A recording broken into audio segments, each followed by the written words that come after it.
തങ്ങളുടെ തീരം ആക്രമിച്ചാൽ ഗൾഫിൽ കടൽ മൈനുകൾ വിതറുമെന്ന് ഇറാൻ. ഇറാന്റെ ദക്ഷിണ തീരത്തും ദ്വീപുകളിലും ആക്രമണമുണ്ടായാൽ ഉടൻ കടൽ മൈനുകൾ വിതറും. അവയിൽ തീരത്ത് നിന്ന് ഒഴുക്കിവിടാൻ കഴിയുന്ന അത്യന്തം വിനാശകാരികളായ ഫ്ലോട്ടിംഗ് മൈനുകളും ഉൾപ്പെടുമെന്നാണ് ഇറാൻ പ്രതിരോധ കൗൺസിൽ ഇന്ന് മുന്നറിയിപ്പ് നൽകുന്നത്.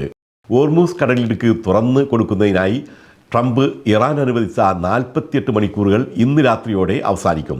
പിന്നെ ഒരു നിമിഷം പോലും കാത്തിരിക്കാതെ ഇറാനെ ചുട്ടരിക്കുന്ന ആക്രമണങ്ങളായിരിക്കും ഉണ്ടാകുന്നതെന്നാണ് മുന്നറിയിപ്പ്. എന്നാൽ ഹോർമൂസ് ശത്രുരാജ്യങ്ങൾക്ക് മാത്രമാണ് അടച്ചിരിക്കുന്നതെന്നും മറ്റുള്ളവർക്ക് ഇതുവഴി കടന്നു പോകാമെന്നും ഇറാൻ അറിയിച്ചിട്ടുണ്ട്. അതത് രാജ്യങ്ങളിലെ ഔദ്യോഗിക ഏജൻസികൾ നൽകുന്ന വാർത്തകൾ മാത്രമാണ് ഇവിടെ അവതരിപ്പിക്കുന്നത്. ഇതിൽ ഊഹാപോഹങ്ങളില്ല, ആവേശമില്ല, തികച്ചും ആധികാരികമായ വാർത്തകൾ മാത്രം. UAEയിൽ വരുന്ന ശനിയാഴ്ച വരെ കനത്ത മഴയും കാറ്റും ഇടിമിന്നലും.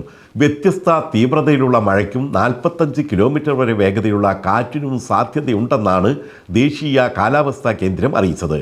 ഇന്ന് നല്ല മഴയാണ് അനുഭവപ്പെടുന്നത്. ചില സ്ഥലങ്ങളിൽ വെള്ളക്കെട്ടുകളുമുണ്ട്. അതുകൊണ്ട് വാഹനങ്ങൾ ഓടിക്കുന്നവർ ജാഗ്രത പാലിക്കണം.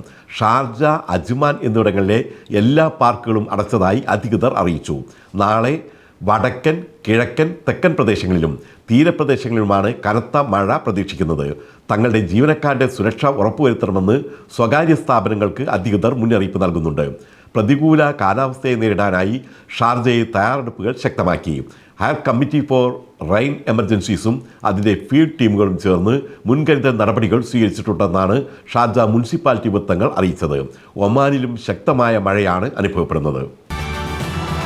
പ്രതികൂല കാലാവസ്ഥയും സാഹചര്യങ്ങളും കണക്കിലെടുത്ത് UAE എയർലൈനുകൾ പ്രധാന സ്ഥലങ്ങളിലേക്ക് പരിമിതമായ വിമാന സർവീസുകൾ മാത്രമാണ് ഇന്ന് നടത്തുന്നതെന്ന് അധികൃതർ അറിയിച്ചു. യാത്ര ചെയ്യുന്നതിന് മുമ്പ് സ്റ്റാറ്റസ് പരിശോധിക്കാനും ഔദ്യോഗിക എയർലൈൻ അപ്ഡേറ്റുകൾ പിന്തുടരാനും നിർദ്ദേശമുണ്ട്. സ്ഥിരീകരിച്ച ബുക്കിംഗ് ഉള്ളവർക്ക് മാത്രമാണ് വിമാനത്താവളങ്ങളിൽ പ്രവേശനം അനുവദിക്കുന്നത്. പരിഭ്രാന്തി വേണ്ട, ഭക്ഷ്യ ഉൽപ്പന്നങ്ങൾക്ക് ഒരു ക്ഷാമവുമില്ലെന്ന് ലുലു ഗ്രൂപ്പിൻ്റെ ചെയർമാനും മാനേജിംഗ് ഡയറക്ടറുമായ MA യൂസഫ് അലി.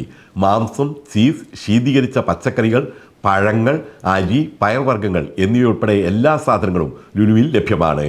വിലക്കയറ്റവും ഇല്ല. വില സ്ഥിരമായി തുടരുമെന്നും അദ്ദേഹം അറിയിച്ചു.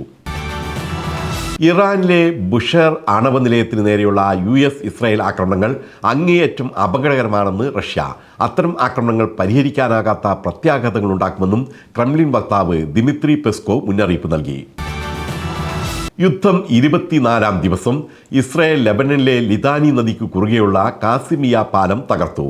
കരാക്രമണം തുടങ്ങുന്നതിൻ്റെ മുന്നോടിയാണിതെന്നാണ് ഇസ്രയേലിൻ്റെ മുന്നറിയിപ്പ്. ഇറാനും ശക്തമായ തിരിച്ചടിയാണ് നൽകുന്നത്. ഇന്ന് വടക്കൻ ഇസ്രയേലിൽ ഇറാൻ ആക്രമണത്തെ തുടർന്ന് സൈറണുകൾ മുഴങ്ങിയതായി റിപ്പോർട്ടുണ്ട്. രാജ്യത്തിൻ്റെ വടക്കൻ മേഖലകളെ ലക്ഷ്യമിട്ട് ഇറാൻ്റെ ആക്രമണമുണ്ടായതായി ഇസ്രയേൽ സ്ഥിരീകരിച്ചിട്ടുമുണ്ട്. മുൻകരുതൽ നടപടിയായി ടെൽ അവീവിലെ ബെൻ ഗുരിയൻ വിമാനത്താവളത്തിൽ നിന്നും എല്ലാവരെയും സുരക്ഷിത സ്ഥാനങ്ങളിലേക്ക് മാറ്റിയതായി അധികൃതർ അറിയിച്ചു. കഴിഞ്ഞ ദിവസം ഇറാന്റെ ആക്രമണത്തിൽ വിമാനത്താവളത്തിന് കേടുപാടുകൾ സംഭവിച്ചിരുന്നു. D2 കേരള പ്രീമിയർ ലീഗിന് ദുബായ് ഡമാക് ഹിൽസിൽ തുടക്കമായി. ഇന്നലെ എംപോറിയ സ്പോർട്സ് അക്കാദമിയിൽ നടന്ന ഉദ്ഘാടന ലീഗ് മത്സരത്തിൽ ചിന്ന ചിത്താസ് നിള നൈറ്റ് റൈഡേഴ്സിനെ പരാജയപ്പെടുത്തി. D2 കേരള പ്രീമിയർ ലീഗിന്റെ മീഡിയ പാർട്ണർ ചാനൽ 5+ ആണ്.